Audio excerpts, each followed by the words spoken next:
Bonjour à tous. Aujourd'hui, je vous partage la suite des alchimies d'Horus et la magie sexuelle d'Isis, par le prisme de Marie-Madeleine. Je désire maintenant révéler certains secrets appartenant à la magie sexuelle d'Isis. Comme je l'ai mentionné, il est possible de gravir les hauteurs de la conscience seule et sans partenaire. Les alchimies d'Horus ont été conçues de manière à seconder l'initié. Cependant, la magie sexuelle d'Isis a été révélée à l'intention de ceux qui sont partenaires dans une relation sacrée. Je désire discuter de plusieurs aspects. Le premier est l'assertion, selon laquelle, au moment de l'orgasme, des champs magnétiques sont générés. En fait, ces champs sont produits pendant les préliminaires amoureux, en stimulant les sens par le toucher. Cette stimulation sensorielle déclenche le processus d'édification des champs magnétiques. Elle est cruciale pour la pratique alchimique de la magie sexuelle. Il existe plusieurs méthodes à la disposition des initiés. J'ai l'intention d'en explorer quelques-unes, mais une chose est essentielle à leur pratique. Il faut saisir la nature de l'interaction entre les deux éléments alchimiques, propres l'un à l'homme, l'autre à la femme. Du point de vue de la pratique, la semence de l'homme porte l'information génétique de son ascendance pour la transmettre à l'enfant. Au moment où le sperme entre en contact avec l'ovule, une vie est créée. La vie est un entrelac complexe de champs magnétiques. L'enfant qui grandit dans la matrice développe des organes et des systèmes sur le plan des forces magnétiques. En revanche, ces organes et ces systèmes ne sont que des interconnexions de champs magnétiques vibratoires. Et finalement, sur le plan de la pratique, l'acte sexuel ne fait qu'engendrer de nouveaux schémas magnétiques. Les initiés qui ont bénéficié d'une formation alchimique utilisent eux aussi l'énergie sexuelle pour générer des champs magnétiques. La différence, c'est que ces champs ne deviendront pas un nouvel être, un enfant. Ils s'incorporent au cas de chacun des deux initiés, qu'ils renforcent et élèvent. Voilà le premier point essentiel sur lequel tout repose.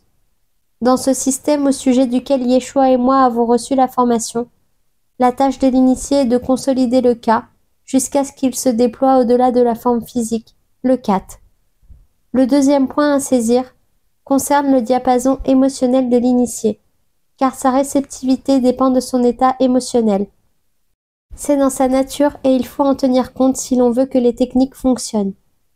L'initié a impérativement besoin d'éprouver un sentiment authentique de sécurité et d'amour, ou tout du moins le sentiment d'être apprécié à sa juste valeur.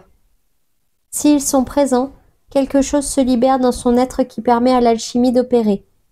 L'alchimie naît de l'union entre le cas de l'initié homme et celui de l'initié femme. Au moment où ils font l'amour, leur corps cas s'entremêlent et cette interconnexion provoque l'ouverture du plancher magnétique chez la femme. Étrange expression qui provient du langage utilisé dans les temples d'Isis. Le plancher est la fondation sur laquelle on se tient debout. Pour qu'une chose repose solidement, nous la plaçons sur le plancher.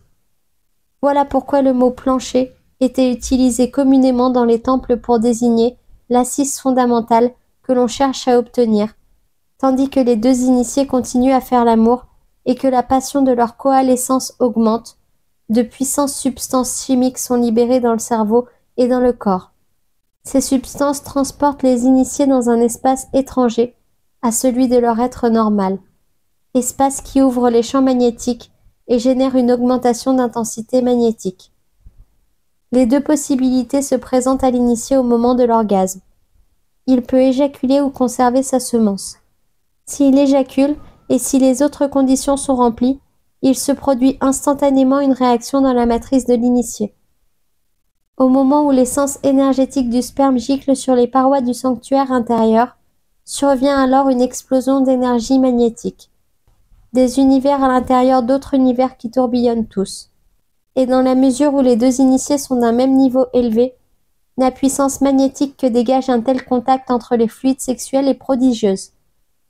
Il faut donc savoir que ce procédé est susceptible de générer des intensités magnétiques complexes que l'homme, comme la femme, peuvent intégrer dans leur corps. Un autre phénomène peut se produire chez l'initié. Elle est agitée de tremblements incontrôlables. Depuis le centre de son tressaillement, qui est la matrice elle-même, s'élève un vortex de champs magnétiques. accompagnée d'un ondoiement du bassin.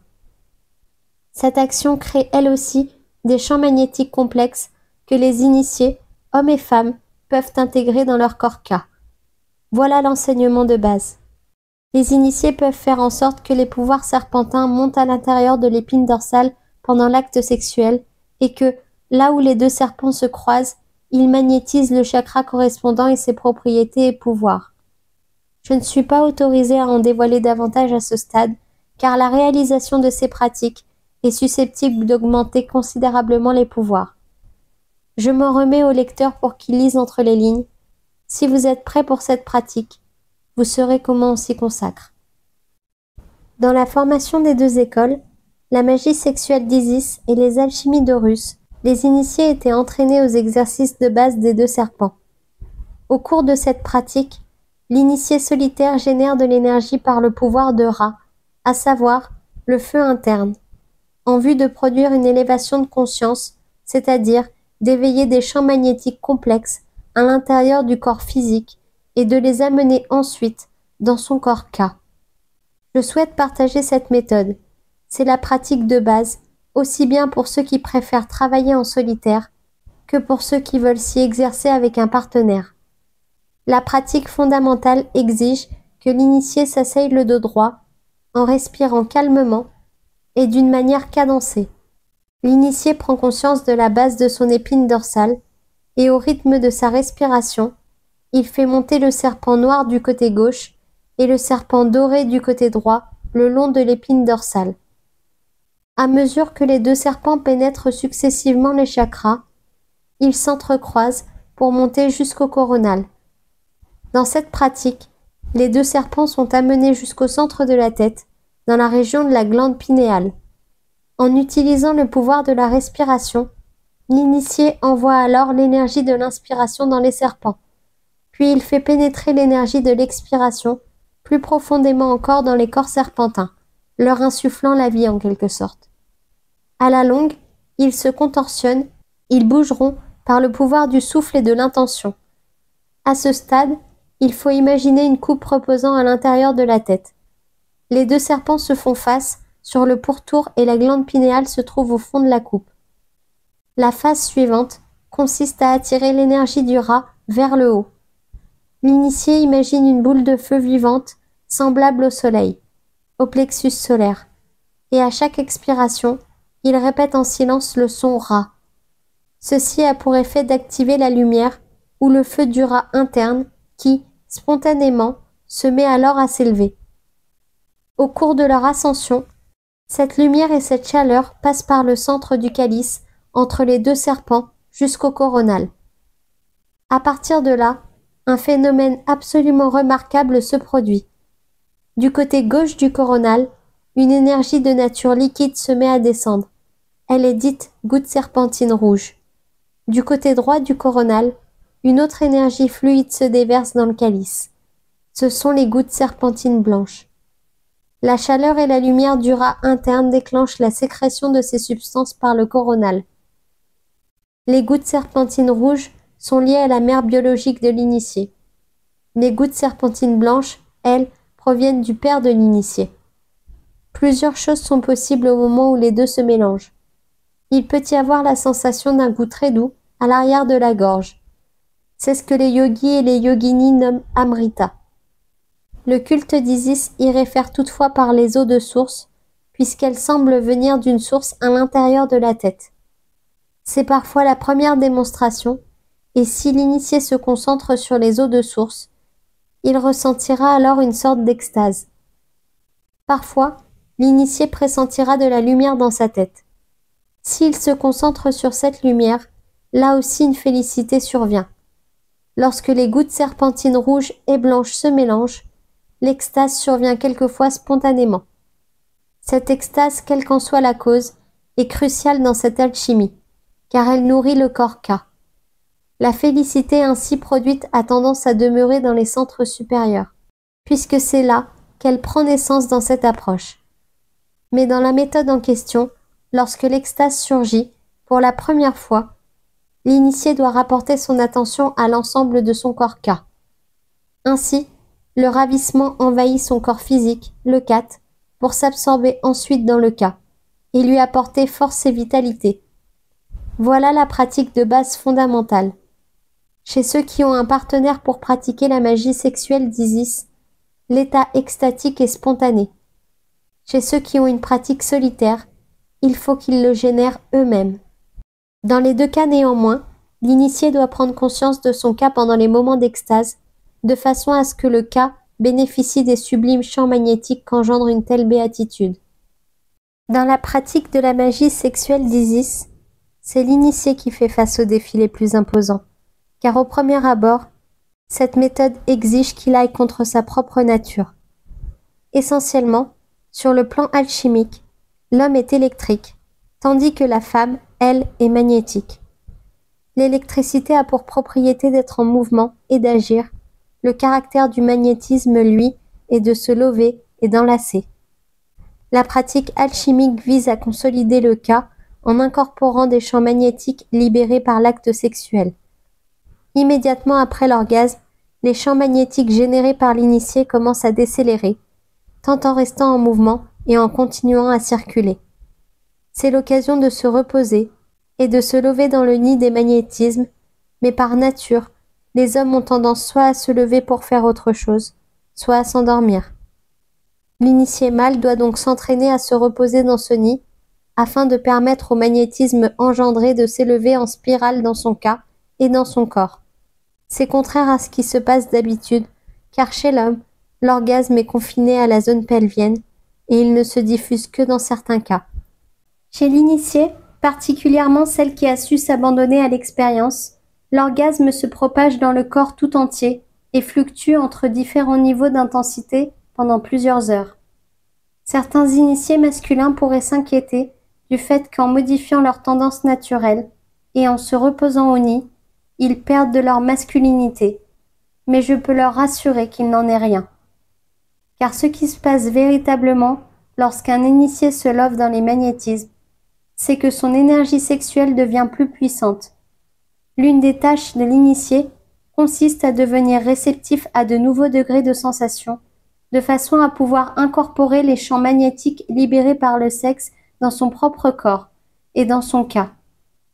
Pour préciser cette notion de reposer dans le nid, cela ne signifie pas que le membre de l'homme doit nécessairement rester à l'intérieur de sa partenaire, mais plutôt que l'homme doit rester tout proche d'elle, par le toucher, par les caresses, et participer aux sensations physiques et aux émotions consécutives à l'orgasme. C'est par ce portail du repos au nid que l'initié devient capable d'entrer dans les mystères féminins de la création. L'initié doit être conscient d'un autre aspect, ce qu'on appelle l'adoration du bien-aimé. Si l'alchimie et la magie sexuelle atteignent une certaine intensité, certains signes se manifestent. L'un de ces signes est que le bien-aimé devient un objet d'adoration. Cette adoration se produit aussi bien chez l'initié homme que chez l'initié femme. Lorsque l'adoration du bien-aimé s'éveille dans les deux partenaires, l'alchimie et la magie sexuelle atteignent une intensité maximale, car les harmoniques et les magnétismes créés par ces émotions sont très bénéfiques à la magie. Je voudrais maintenant élucider le mot magie. On utilise ce terme parce qu'il s'agit de la transformation d'un humain en un dieu. Cela révèle proprement de la magie. Cette transformation est symbolisée par le dieu Horus, homme à tête de faucon. Par les principes alchimiques, l'être humain peut être élevé au statut de dieu suprême Horus, c'est-à-dire aux états de conscience les plus élevés. La magie sexuelle d'Isis est donc très précisément une méthode pour élever la conscience, une forme de magie à laquelle on se livre en exploitant les énergies et les extases que la sexualité engendre. L'autre raison pour laquelle le mot magie est utilisé, c'est qu'il y a des méthodes qui, une fois que le Ka a acquis de la puissance, peuvent servir pour influer sur la réalité de manière très directe, qui semble surnaturelle. Prenez par exemple les pratiques de base des alchimies d'Horus. La montée des serpents noirs et dorés, le long de l'épine dorsale, la création du calice, l'activation du feu intérieur ras et l'union des gouttes serpentines rouges et blanches. Tous ces procédés sont des pratiques magiques, des actes intentionnels de volonté personnelle et spirituelle. Voilà pourquoi on parle de magie. Pour revenir au paradoxe auquel se heurte l'initié de sexe masculin, dans les méthodes comme la magie sexuelle, sa nature agit quelque peu contre lui, car une fois que le cas de l'initié est chargé, il veut agir, c'est sa nature, il veut faire quelque chose.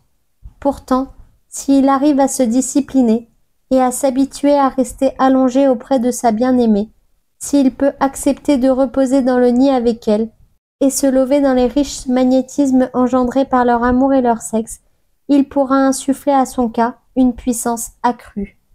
L'initié est confronté à encore un autre aspect de ce processus. Il s'agit de ce qu'on appelle dans les temps les obstacles à l'envol, que vous désignez dans votre langage par problème psychologique. L'expression obstacle à l'envol fait référence à tout ce qui entrave le déploiement de l'essentialité d'Horus en chacun, à savoir ce qui, en nous, tend à s'envoler vers des états élevés de conscience. Il s'agit d'attitudes, de croyances, d'habitudes émotives qui empêchent l'envol, ou l'élévation de la conscience. Ce sont proprement des obstacles à l'envol. Pour l'initié masculin, c'est ici qu'intervient l'un des passages les plus complexes et qui demande beaucoup d'habileté. Enfant, le bébé de sexe masculin est porté par sa mère dans la matrice. Il est protégé et élevé par elle pendant son enfance, jusqu'au stade où, ayant acquis une certaine autonomie, il peut agir par lui-même. À ce moment-là, le petit mâle repousse sa mère, pour ainsi dire, afin de faire face au monde seul. C'est à ce stade de son développement qu'il est susceptible de se sentir captif et contraint par sa mère, et qu'un conflit de volonté peut surgir. Et il est possible qu'une fois parvenu à l'âge adulte, l'initié porte encore en lui ses tendances affectives.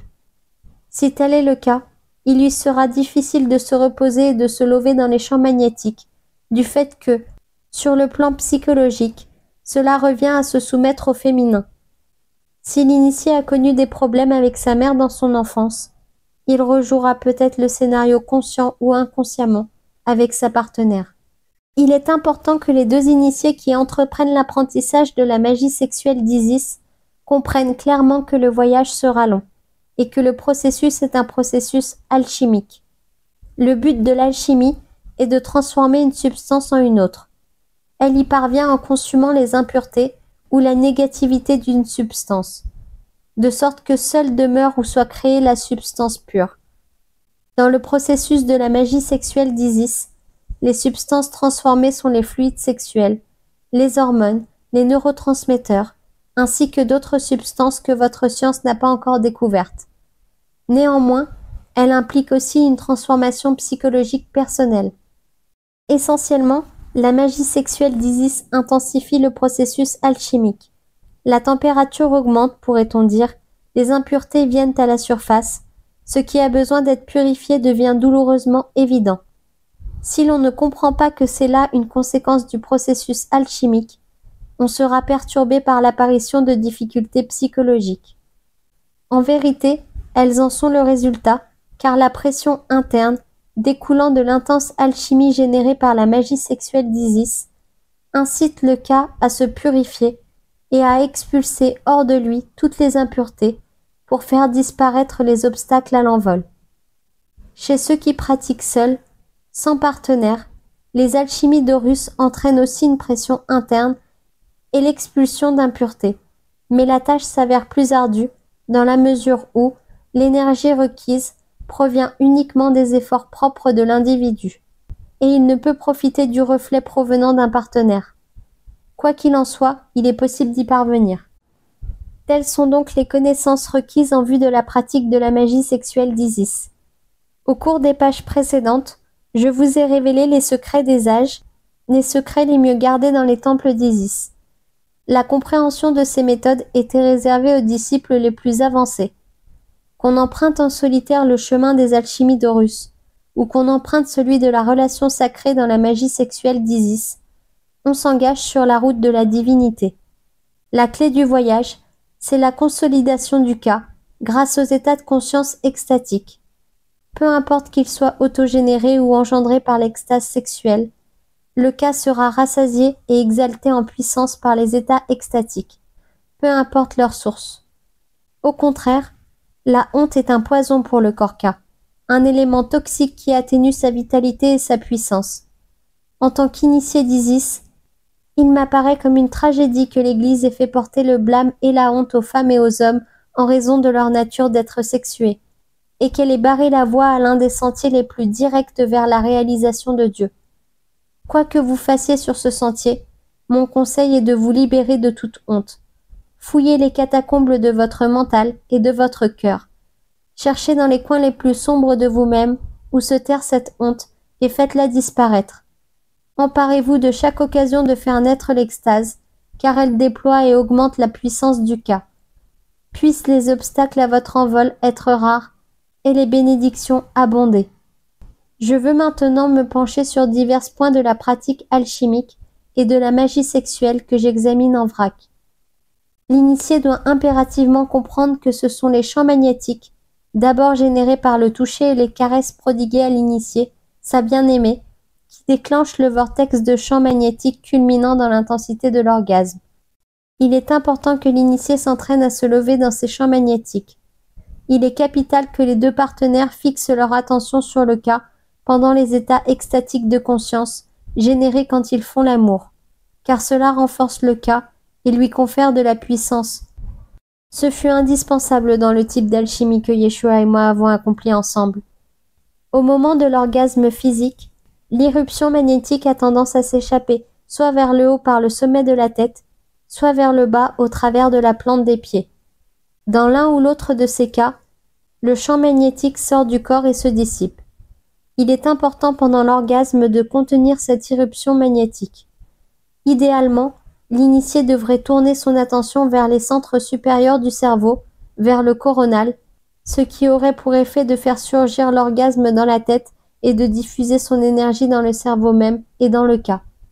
Il peut arriver que l'initié désire conserver sa semence. Dans la magie sexuelle d'Isis, les initiés assimilent une technique spécifique à cet effet qui se nomme « stopper le Nil inférieur ». Selon les connaissances initiatiques de l'Égypte ancienne, le Nil existait à l'extérieur et à l'intérieur. Le Nil extérieur étant le fleuve et le Nil intérieur, le djed, et sa circulation dans les 7 sceaux, les chakras. Au moment de l'orgasme physique, quand l'homme éjacule, les puissances créatrices qui sont descendues du Nil supérieur dans le Nil inférieur sont libérées. La semence recèle un remarquable potentiel créateur de champs magnétiques qui se traduira par une nouvelle vie ou une réaction alchimique dans la matrice de l'initié, comme nous l'avons vu. Il arrive toutefois qu'un initié désire conserver sa semence parce que l'éjaculation peut saper son énergie. Tout dépend de sa vitalité. C'est pourquoi la technique qui consiste à stopper le Nil inférieur a été mise au point. L'homme pose un doigt juste devant sa prostate, de sorte qu'au moment de l'éjaculation, le sperme revienne au lieu de sortir. Ainsi, les champs magnétiques de son essence sexuelle sont recyclés dans son corps et dans son cas. Même dans ces conditions toutefois, son cas générera tout de même des champs magnétiques qui interagiront avec ceux de l'initié. Les partenaires pourront ainsi se reposer au sein de ces interactions. Et maintenant, j'aimerais aborder une forme relativement rare d'alliance que l'on retrouve parmi les initiés d'Isis. Vous diriez partenaires de même sexe. Les relations entre personnes de même sexe sont également susceptibles de produire l'édification des champs magnétiques, le repos dans ces champs, les états extatiques, mais il n'y a pas d'interaction entre la semence et la matrice, et par conséquent, cet aspect de l'alchimie est impossible. En revanche, toutes les autres formes de l'alchimie et de la magie sexuelle demeurent possibles. Et pour finir, je souhaiterais me pencher sur le terme « initié », que j'ai beaucoup utilisé au cours de cette transmission. Ce terme désigne la personne qui a décidé de vivre d'une manière qui édifie sa conscience. Elle s'est résolue à laisser derrière elle l'existence de ce monde et de se lancer dans l'aventure de la conscience. Généralement, un rituel d'initiation marque le fait de passer de la vie ordinaire à l'existence sacrée. Dans les traditions de jadis, le candidat était initié par un prêtre ou une prêtresse, ces derniers détendant le pouvoir de transmettre à ce candidat le pouvoir relatif de la lignée à laquelle il appartenait. Certains types de transition réclament un initiateur externe. Toutefois, pour les phases de début, il est possible pour un individu de s'initier lui-même. car la véritable essence de l'initiation est de marquer un seuil par lequel on passe de la vie terrestre à la vie sacrée. À ceux qui se sentent attirés par les alchimies d'Horus et qui désirent signifier leur engagement à mener une vie sacrée, j'offre ce rituel tout simple. Je vous en fais don parce qu'il y a une grave pénurie de personnes habilitées à diriger ces initiations aux anciennes traditions d'Égypte. Pour ce rituel, il faudra se munir d'une bougie et de 2 verres ou 2 tasses. On remplit l'une des tasses tandis que l'autre reste vide. Si on le désire, on peut ajouter des fleurs et de l'encens pour donner à ce rituel une note esthétique. Mais fondamentalement, l'auto-initiation est un acte intentionnel, marquant une volonté personnelle et spirituelle. Le rituel est simplement la manifestation externe d'un événement intérieur profond. Et de ce fait, le choix effectué intérieurement n'a nul besoin du rituel externe, car un rituel sans décision intérieure est sans valeur. Pour ce rituel, on allume la bougie puis l'on prononce ces paroles. Esprit de tout ce qui vit, je te prends maintenant à témoin. Pour l'amour de ma propre évolution et de l'évolution de tout ce qui vit, je m'efforcerai de ne jamais me nuire à moi-même, ni de nuire à qui que ce soit. Ensuite, on tient le verre ou le récipient plein d'eau dans la main droite, et l'on verse l'eau dans le verre ou le récipient qui se trouve dans la main gauche. Scellez cette action en prononçant ces paroles. Je verse cette eau, et par ce geste, je signifie que je transfère mes eaux sacrées du monde terrestre au monde sacré. Esprit de tout ce qui vit, tu es témoin de ce transfert. Amen. Amen. Amen.